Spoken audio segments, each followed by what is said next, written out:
The air felt thick enough to chew. Every breath dragged warm rot into my lungs, mud and stagnant water, and something sweet underneath it, like flowers left too long in a sealed room. The insects had been screaming all night, that high, thin whine the marsh never lets go of. And then all at once they stopped. Not faded, stopped, as if a hand had closed around the whole swamp. The heron stood 10 feet in front of me in water that reached just below my knees. It should have bolted the second I stepped closer. Great blue herons were wary even in protected zones, all patience and distance. This one didn't blink. It didn't shift. It stood there with one black eye fixed on me like I was the one it had been waiting to document. I raised my recorder because that's what I did when things stopped making sense. I collected them. I named them. I took the field apart until it fit inside a pattern.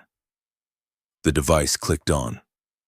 A calm voice came through the speaker, so clear I thought for one stunned second that someone was standing behind me. Observer present. Human female. Approximate age 38. Elevated respiration. Delayed compliance. Incomplete. The heron turned its head. Its reflection didn't. The reflected beak remained pointed at me for one full second after the bird had moved. Then the water image jerked and caught up. My hand went cold despite the heat. I looked down at the recorder. The red light was steady. The voice continued in that same detached tone, almost gentle. Subject displays recognition response. Incomplete subject may resist category assignment. I remember hearing my own voice, small and breathless in a way I didn't recognize. Incomplete how? It started 4 days earlier with a permit stamp and a weather warning. By the time I entered the restricted research zone in the southern Everglades, I'd already decided the incident reports were exaggerated. I wasn't proud of that instinct. I just trusted pattern over panic. I had spent most of my adult life in wetlands that made people say strange things because wetlands did that to people. Heat scrambled judgment. Isolation enlarged small details until they looked supernatural. Animals behaved unpredictably around breeding cycles, salinity shifts, pressure changes. A field biologist who mistook every anomaly for a mystery didn't stay a field biologist very long. So when the agency brief described unusual stillness in local wildlife, interrupted migration behavior, and multiple unusable audio logs collected by survey teams, I heard administrative language trying not to admit uncertainty. That was familiar territory. More familiar than I liked. The road ended at a low ranger station built on pilings above black water. Even before I stepped out of the truck, the humidity pressed through my shirt and settled against my skin like wet fabric. The place smelled of hot wood, diesel, and the rich organic decay of the marsh stretching away on all sides. Sawgrass moved in long silver-green bands under a white sky. Beyond that, clusters of cypress domes rose like dark bruises on the horizon. Mireia Solis-Aranda was already there, leaning against a supply crate with a tablet under one arm. She was younger than me by almost a decade, sharp-eyed, careful, and better at noticing when a data set had been cleaned a little too beautifully than anyone else in our department. That was one of the reasons I'd requested her. That was also one of the reasons I regretted requesting her. She gave me a quick smile that didn't quite land. "You made good time." "Stormline stayed north," I said. "You been waiting long?" "Long enough for Ranger Keller to warn me not to whistle." I set my bag down. "Because of gators or because he likes being theatrical?" He didn't smile when he said it. I looked toward the station office. "Where is he?" "Checking fuel." She hesitated. "Ellie, these reports are strange." There were only a few people left who still called me Ellie. Mireia did it when we were alone and she wanted to cut through my professional tone. I kept my own voice light. Strange reports are why they sent us. That's not what I mean. She handed me the printed packet she'd been annotating. Pages of incident summaries, trail camera failures, acoustic monitoring irregularities, ranger notes written in a style that tried very hard not to sound spooked. Animal habituation, unresponsive wading birds, deer failing to flee human approach, audio contamination across multiple devices. One report mentioned a panther remaining seated during close contact until the observer backed away. That last one was enough to make me pause. Any injuries? I asked. Not officially. Then let's not get ahead of ourselves. She watched me for a second too long. You always say that right before things get ahead of us. Before I could answer, the office door opened and Travis Boone Keller stepped out carrying a red fuel can in one hand like it weighed nothing. He had the compact, weathered build of someone who'd spent years moving through heat without wasting motion. His uniform shirt was darkened with sweat at the spine and under the arms.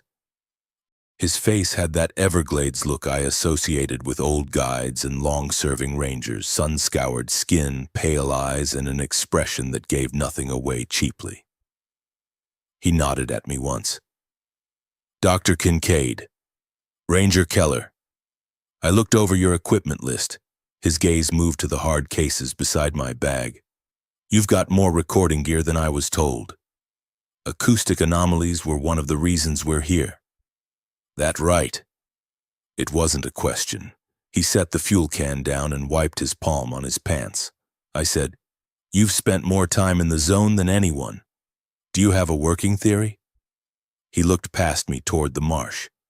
Cicadas buzzed from the buttonwood trees behind the station, and somewhere out in the water a mullet broke the surface with a soft slap. Then he said, I think if the birds stop caring you're there, you should care twice as much. Mireya glanced at me. I kept my expression neutral. Useful, I said. He didn't react to the edge in my voice. Boats loaded. We head in before the light turns bad. On the ride south through the channels, I did what I always did when entering a new field site. I organized. Mireya checked batteries and sealed sample bags. I reviewed transect plans and habitat notes. Travis stood at the tiller with one hand loose on the motor, guiding us through water that looked black until the sun struck it and turned it to tarnished bronze. Mangrove roots knuckled up from the banks like drowned hands. The wind carried salt from the coast and the heavier inland smell of mud and decomposing reeds. I told myself I felt steady because I was prepared. That wasn't the whole truth. There are kinds of terrain that remember you. Not literally, not in any mystical sense. But if you've done harm in a place like this, if you've ever reduced living complexity to columns and conclusions because it was easier than facing what your data was really saying, then every sheet of water starts to look like a record you amended in bad faith. 5 years earlier, in another Florida wetland, I'd signed off on a study that became the foundation for a funding approval everyone above me wanted. I told myself at the time that the variability in the survey could be smoothed, that outliers weren't a system, that hydrologic stress could be mitigated later. I told myself a dozen elegant lies dressed up in methodological language. A protected area was drained. A habitat collapsed. My career didn't collapse with it. It advanced. Nobody on this boat knew the full shape of that. Mireya knew enough to suspect I'd once made a compromise I didn't discuss. Travis knew my name from papers and grant summaries, that was all. At least I thought it was all. By late afternoon, we reached a raised research platform anchored near a broad sheet of shallow water. Sawgrass ran to the edges of it in ragged gold-green walls. White ibis moved in the distance like scraps of paper blown low across the marsh. The boards under my boots were sun-hot and grainy with old salt. We unloaded in silence. The heat had teeth by then. Sweat ran down my back. Mosquitoes found the strip of skin above my collar almost immediately. Mireya set up the primary camera array and said quietly, "Tell me you feel this." I was calibrating a shotgun microphone. "Feel what?" She looked out across the water. "Like we're being tolerated." I almost laughed. Almost. Instead I said, "We're in a protected nesting corridor. Animals here are used to limited human presence. Habituation isn't unusual. Habituation doesn't usually feel rude." That got a smile out of me. Everything feels rude at 4 in the afternoon in the Everglades. I know now that was the last ordinary joke I made out there. The first evening passed without anything dramatic enough to justify the tone of the reports. We logged temperature, wind, and salinity. We mapped visible nests. We noted that several wading birds held position longer than expected during our approach. Unusual, yes. Impossible, no. A juvenile alligator floated 20 feet from the platform with only its eyes and the ridgeline of its back exposed. And even that felt more reassuring than threatening because it behaved exactly like an alligator should. The sun fell red through haze. The marsh darkened by degrees, gold to gray to black-green. Frogs started up in scattered calls, then in layers. Insects stitched the air together with constant sound. After dinner from foil packets and lukewarm water, Mireya asked if I wanted to review the first set of audio captures. I told her to leave them until morning. Fatigue makes nonsense sound patterned. That was another rule of field work. Travis, who had been sitting near the rail with a flashlight turned face down in his lap, spoke without looking at either of us. "If you hear anything talking from the water tonight," he said, "don't answer till you're sure it's one of us." Mireya went still. I looked up from my notes. "Because sound carries strangely?" I asked. He finally met my eyes. "Because it does." Then he stood and moved to the far end of the platform as if the matter were settled. I wrote that down because it was peculiar, not because I was worried. I should have been. The next morning the heat arrived early and without mercy. By 8 o'clock the air already felt used, as if we'd inherited it from something breathing just ahead of us. The smell rising from the water was stronger than the day before. Wet vegetation, fish, tannin, and that sweet rotten undertone I couldn't place at first. Our shirts stuck to us. Every exposed inch of skin itched. We moved off the platform in a shallow skiff to survey a series of feeding flats where the prior team had reported abnormal bird behavior. The motor stayed low. Travis handled the boat. Mireya logged coordinates. I scanned with binoculars and dictated observations into the recorder clipped to my vest. Everything looked normal until it didn't. The first sign was a little flock of white ibis feeding in water so shallow their legs made thin black breaks in the mirrored surface. We drifted inside the distance that should have sent them up in a burst of white wings. Nothing. One bird lifted its beak with a snail shell pinched at the tip, but it didn't move away. Another kept probing the mud. A third stared straight at the skiff as we approached, body still, eye bright and empty. "That's close enough," Mireya murmured. Travis had already cut the motor. We glided the last few feet in silence. I leaned forward, pulse quickening for the first time from professional interest rather than unease. No startle response, minimal orientation change, no flock cascade. "That's not habituation," Mireya said. "No," I admitted. "Not at this range." I lifted the recorder. Feeding group of ibis displaying abnormal suppression of avoidance behavior. Human proximity within approximately 8 feet without displacement. As I spoke, the insects stopped. No taper. No shift in species. 1 second the air trembled with whine and clicking wings. The next it was blank. I felt the silence against my skin before I understood I was hearing it. Travis turned his head slowly, not toward the birds, but toward the line of mangroves bordering the flat. His jaw tightened. Mireya whispered, "Do you hear that?" What I heard was the absence of everything small and alive. Then one of the ibis stepped backward, not away from us, toward us, one precise step. It placed its foot into water our skiff had already disturbed and held there, as if testing a depth that belonged to our presence, not its own habitat. I lowered the recorder without meaning to. "Okay," I said, keeping my voice even. "That's new." Travis restarted the motor at once. The sound shattered the silence, and the insects came back so suddenly I flinched. The ibis returned to feeding as if nothing had happened. No one spoke for the next minute. When we reached a stand of dwarf cypress on slightly higher ground, I asked Travis if he'd seen that before. He kept his eyes on the water ahead. "Close enough." Meaning yes. Meaning the first time I saw a deer let me walk within touching distance, I thought it was sick. Second time, I thought maybe the pressure and heat were doing something strange. Third time, I stopped thinking it was about the animals. Mireya looked over from the stern. "What was it about?" He didn't answer. I told myself his silence was a ranger's habit, not evidence. We spent the rest of the morning documenting more of the same. A limpkin that watched us pass from 5 feet away. A raccoon standing half-hidden in reeds with both forepaws in the water, not drinking, not foraging, simply waiting. 2 mottled ducks that failed to flush even when Mireya spoke above a normal field voice. Every event fit one impossible pattern. The fauna were not merely unafraid.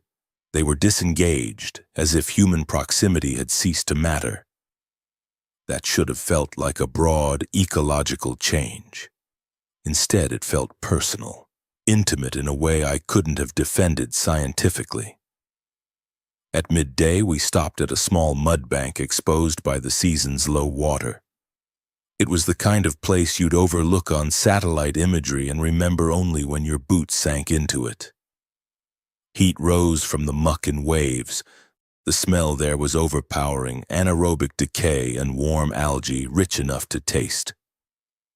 I crouched to inspect tracks, raccoon, heron, deer, and something else blurred by water creep.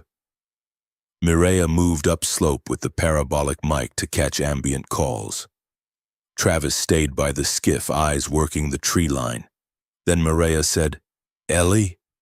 Not loudly, not panicked, just enough to pull me up. She was holding one headphone cup away from her ear as if it had burned her. "What?" "I think there's speech on this channel." I crossed to her and took the headphones. At first I heard only static and the low wash of wind across the mic housing. Then beneath that, something with rhythm. Not words yet, structure, spaced syllables or clipped tones repeating with intervals too clean to be insect or bird. I listened longer. The pattern shifted, a soft consonant, a pause, another, almost language. "It's probably bleed from traffic band or weather radio," I said. "There is no traffic band out here." I didn't like how quickly she'd answered. I removed the headphones and made myself smile. "Interference, then. We log it, isolate the frequency later." "What if it's not interference?" "Then later will still help." She didn't argue, but I could see the strain around her mouth. I knew that look in other researchers. The moment before, a field problem stopped being technical and started becoming interpretive. Good science depended on resisting that moment. I'd built a career on resisting it, and on one occasion I thought I'd built much more than that. I pushed the thought away so hard it felt physical. That afternoon I set 3 autonomous recorders along the edge of a flooded prairie where the stillness seemed strongest. I narrated placement, coordinates, habitat conditions. Routine creates reality in the field. If you stay procedural, you stay anchored. On the 3rd unit, while I was describing reed density and water depth, I heard a faint click from the recorder in my vest. I hadn't touched it. I pulled it out. The screen showed an active file running. Mireia frowned. I thought you stopped that one. I did. The timer climbed by seconds. The red light glowed. I pressed stop and put it away again, annoyed with myself for feeling unnerved by a battery glitch. That evening on the platform, while dragonflies skimmed the blackening water and the insects resumed their relentless electric whine, I transferred the day's files to my laptop. The third file opened with 30 seconds of marsh noise. Then a voice said very clearly, "Observer kneels, extends dominant hand toward substrate, avoids direct reference to prior site contamination." I froze. The voice wasn't distorted, it wasn't faint, it was calm, level. And so precisely mic'd it might have been recorded in the same room as me. Mireia heard it too. I knew because the color left her face before she looked at mine. That was the last time I thought we were documenting an anomaly. After that, I had to consider the possibility that the anomaly was documenting us. I replayed the clip 5 times before I let myself believe it said what it said. Observer kneels, extends dominant hand toward substrate, avoids direct reference to prior site contamination. The wording bothered me almost more than the fact of the voice. It was wrong in a very particular way. Too technical to be natural speech. Too context-aware to be random contamination. It described my movement exactly, but it also described omission, what I had not said, what I had avoided. The phrase prior site contamination sat in my head like a splinter because it was close to accurate without being accurate enough to dismiss. If someone were pranking us, they would have needed access to my professional history and an ear for scientific language.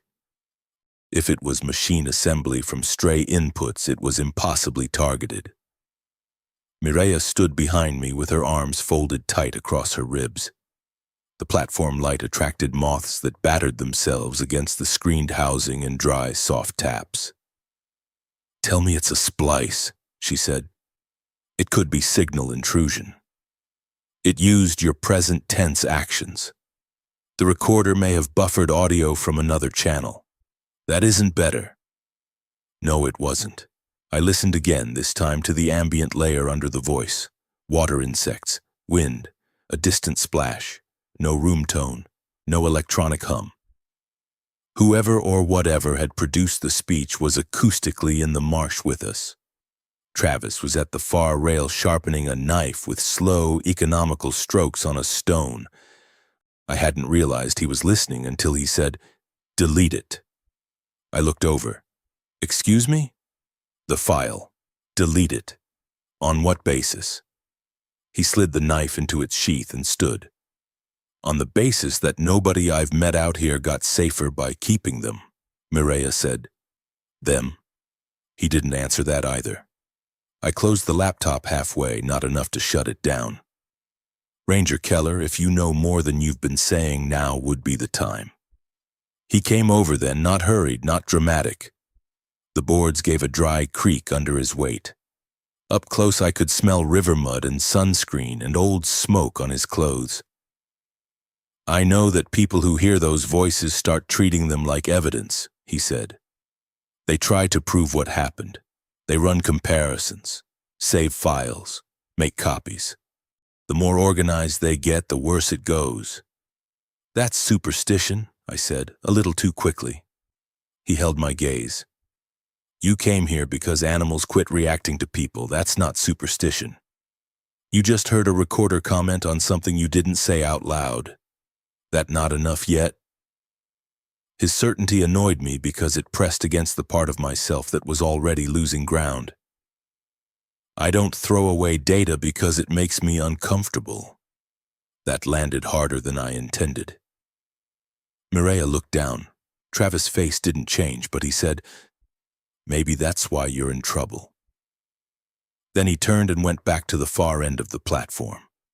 For a moment, nobody moved. Finally, Mireia asked, "What did it mean? Prior site contamination?" "Nothing useful. Ellie." I exhaled slowly. The damp air felt sour in my mouth. 5 years ago, I worked a mitigation study on a wetland basin north of Naples. There were industrial runoff concerns, altered water tables, habitat stress, some anomalies in the survey data. You published on restoration viability. I published a version. She stared at me. I kept my eyes on the laptop screen because it was easier than watching comprehension arrive on her face. This isn't the time. The voice said you avoided reference because I didn't want to talk about it during fieldwork, or because it knew you'd avoid it. I had no answer for that, so I did what frightened professionals do when their tools begin implicating them. I broadened the method. I opened every file from the day, compared timestamps, checked metadata, cross-referenced ambient channels for overlapping artifacts. If there was a human source, a broadcasting leak, a software fault, I was going to find the seam. Instead, I found consistency. The voice appeared in 2 other files, lower and partially obscured, but present. In one, it described Mireia adjusting a mic angle. In another, it said, "Observer pair demonstrates trust hierarchy. Senior subject defers emotional interpretation. Junior subject notes pattern breach." Mireia laughed once under her breath when she heard that, but there was no humor in it. "Trust hierarchy, that's disgusting. It could be generated from lexical sampling. From what source? I didn't know." Around midnight, the insects outside cut off again. Shorter this time, maybe 5 seconds. Long enough for all 3 of us to stop and listen. The silence had edges. It made the platform feel elevated over emptiness rather than water. When the sound returned, Travis was already on his feet. "I'm checking the skiff lines," he said. "It happened again," Mireia whispered after he'd gone. I kept my voice measured for both our sakes. "Environmental synchrony happens, predator movement, pressure shifts." "You don't believe that." I looked at the screen where the waveform of my own field notes sat beside the clean, impossible intrusions threaded through them like veins. "I believe something is acting on the record. That wasn't the same as believing in anything supernatural. At least I told myself it wasn't." We slept badly. Every noise outside the screened sleeping area separated itself from the general marsh chorus and became specific. A plop of water against pilings. The dry scrape of something brushing the outer rail. Twice I woke because I thought I heard low speech and realized it was just reeds rubbing in the wind. Just before dawn, I gave up and stepped onto the platform with a mug of instant coffee so bitter it stung the back of my tongue. The eastern sky was bleaching to pearl. Mist lay over the water in loose bands. I could hear soft feeding clicks from birds in the distance.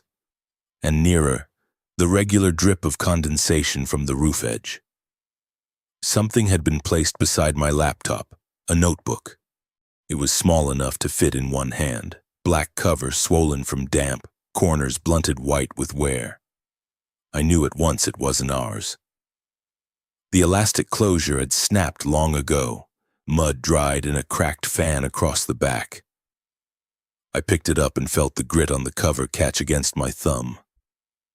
Mireia came out a minute later and stopped when she saw my face. "What is that?"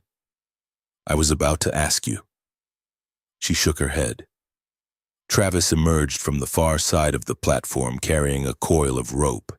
He saw the notebook and went utterly still in a way I had not yet seen from him. Not surprise. Recognition. "Where was it?" he asked. "By my computer." His eyes flicked once to the water below the platform. "Open it inside." That should have been the moment I demanded honesty from him and refused to proceed without it. Instead, I obeyed. Revelation rarely announces itself as revelation. Most of the time, it looks like a practical decision made one step too late. The first pages were field notes in cramped waterproof ink, species counts, weather, route markers, the ordinary grammar of ecological work. The handwriting shifted midway through, becoming tighter, slanted harder, words pressed deep enough to emboss the next page. Dates were smudged beyond certainty. Some pages had been ripped out. Then I found the first line written across a page by itself. If the animals stop reacting to your presence, you are no longer being observed, you are being measured. The room seemed to contract around that sentence. Mireia read over my shoulder. Measured by what? I turned the page. Do not record the voices, they adapt to stored data. Below that, on the next page, another line. If something repeats your movements with delay, leave immediately and do not look back. I felt a pulse start low in my throat. I kept going. You have already been categorized. Then, on the next page, pressed so hard the letters had cut the paper fibers. Do not answer classification prompts, even if they sound like your own voice. No signatures. No explanation. Just those 5 lines embedded in the remains of a working notebook kept by someone who, at least in the beginning, had sounded like me. Mireia backed away first. We need to leave. Not yet, I said automatically, though I was no longer sure what I meant by not yet. Travis said quietly, I was hoping we wouldn't find that. I looked up. You knew there was a notebook. I knew there had been a biologist here before the agency closed the first station. I knew she left in bad shape and none of her data made sense after. I didn't know where she'd stashed her notes. The use of stashed told me more than the sentence itself. Not lost. Hidden. Why didn't you mention any of that? Because nobody listens till they have to. That infuriating calm again, and beneath it something else. Fear worn smooth by repetition. We spent the morning pretending to continue our survey plan while really doing something else entirely. We were testing the notebook against the field. At the first pond margin, a pair of moorhens stayed in open water while we approached.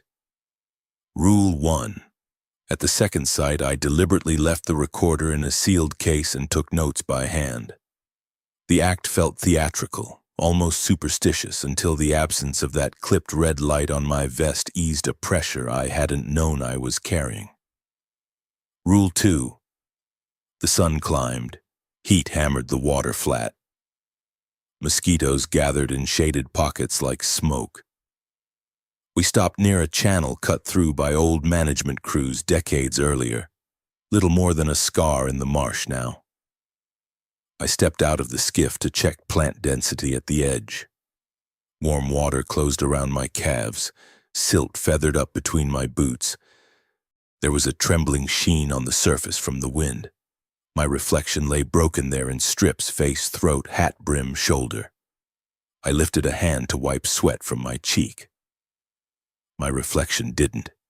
It held still for one awful beat, hand still at my side, face upturned. Then it copied me. Every muscle in my body locked. Ellie? Mireia said. I didn't answer. I took one step backward without looking away from the water, then another. The reflected woman stared up a second longer than she should have before her mouth moved with mine. We left that spot immediately. I did look back once because I'm not as obedient as fear should have made me. The water was ordinary again. But ordinary had become a performance by then, and I knew it. Looking back, that delayed reflection was the moment the story stopped being about an unknown phenomenon and became about whether it had already included me in its design. We returned to the platform early, all 3 of us carrying more silence than equipment. Nobody wanted to say the notebook was right because saying it aloud would have made every remaining decision smaller and more desperate. I sat with the notebook in my lap while the air conditioner in the tiny station room rattled uselessly and pushed around damp heat. The paper smelled of mildew and old tannins. In the margins of the rules, nearly illegible, the previous researcher had written fragments. Not studying fauna, not auditory. Uses record state. Observer variables increase after acknowledgement. One line had been crossed out so violently the paper tore. Under the ink furrows I could just make out, "It knows what you excluded." My stomach tightened. Mireia was at the table with the maps spread before her, though I don't think she was reading them. Travis stood by the door, not resting against it, just occupying the threshold like a man who didn't trust rooms. Finally, Mireia said what both of us were circling. "Ellie, what exactly happened in Naples?" For a while, all I heard was the small rattle of the air conditioner and the soft slap of water under the pilings outside.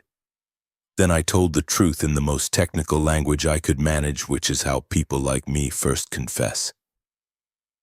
There was a protected basin under review for drainage modification tied to development mitigation funding. Our survey found hydrologic instability and species decline that should have paused the proposal. I treated key anomalies as non-repeatable. I adjusted the model weighting on habitat resilience. The final report suggested recoverability that wasn't real. Mireia kept looking at me, waiting for the part where I made it smaller. I couldn't. "The area was drained within the year," I said. "Breeding ground collapsed. The population didn't rebound." "You falsified it." "Yes." The word dried my mouth out more than the heat had. Travis didn't look surprised. That bothered me more than accusation would have. Mireia asked, "Does anyone know?" "Not enough people." She sat back. I could hear the boards creak under the shift of her weight. "And now a voice in the marsh is talking like your peer review comments. That's one way to put it. It's using your language." I wanted to deny that. I wanted to say detached scientific language belonged to everybody in our field. But she was right. There was something familiar in the voice's cadence, in its appetite for precision, in the way it converted living moments into categories that felt definitive. It sounded like harm with a methodology. That evening, the voice stopped circling and addressed me directly.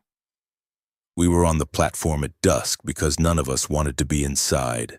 The marsh held heat after sunset like a body retains fever. Frogs pulsed from the dark. Mosquitoes whined outside the bug coil's weak smoke. Travis was checking knots on the mooring lines. Mireia was hand-copying notes from the notebook into her own waterproof pad because she'd stopped trusting digital storage. I was recording nothing. My recorder sat disassembled on the table, batteries out because I had finally conceded Rule 2. Then my laptop speaker turned on by itself. No startup tone, no file click, just the voice. Subject, Aloan Maris Kincaid, previous classification attempt incomplete. Historic record discrepancy confirmed. The sound was low but perfectly distinct. Mireia knocked her chair backward, getting to her feet. Travis crossed the platform in 3 strides and snapped the laptop shut. The voice continued through the closed lid. Protected wetland impact model altered. Outlier suppression resulted in habitat loss. Subject prioritized funding continuity over ecological integrity. I couldn't move. There are accusations that strike because they're unfair. This wasn't that. This hit because it was stripped of motive, shame, context, every story I'd ever told myself about pressure and hierarchy and the compromises institutions reward. It named the act like an entry in a database. Mireia looked at me with something worse than anger. Recognition? How does it know that?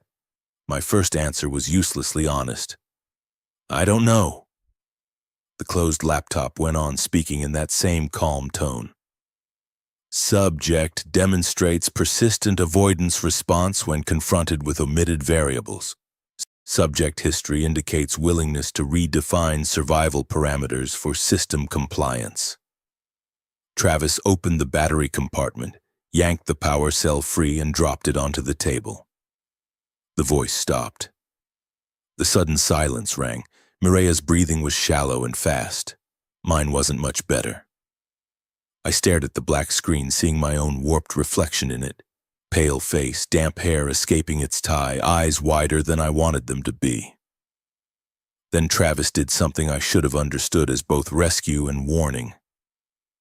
While I was still staring at the laptop, he picked up my field recorder from the table, opened it, and removed the batteries with his thumb. Quick, practiced, final. "What are you doing?" I snapped. He held the batteries out of reach. "Keeping it from learning faster." "What does that mean?" "It means every stored file gives it more ways in, more structure, more voice, more you." "That's impossible." He laughed once, but there was no humor in it. "I used to say that exact word." Mireya turned to him. "You knew it could do this." "I knew it could use what you bring it." "What is it?" I asked. He shook his head. "That's the wrong question. The useful question is, what does it do? And it classifies whoever comes to classify it." He said it with the dead certainty of someone quoting experience rather than theory. I wanted evidence, mechanism, model, something I could set beside the impossible and call comparative reasoning. Instead, I had a ranger in sweat-darkened khaki holding my recorder batteries like confiscated ammunition. "You dismissed this once," I said, "didn't you?" His pale eyes settled on me. "For 2 years. What changed?" He looked out into the dark where the marsh breathed and clicked and waited. "It started using my wife's voice." He didn't elaborate, and none of us asked him to. Some facts widen a room so violently that language can't cross them right away. That night I couldn't sleep at all.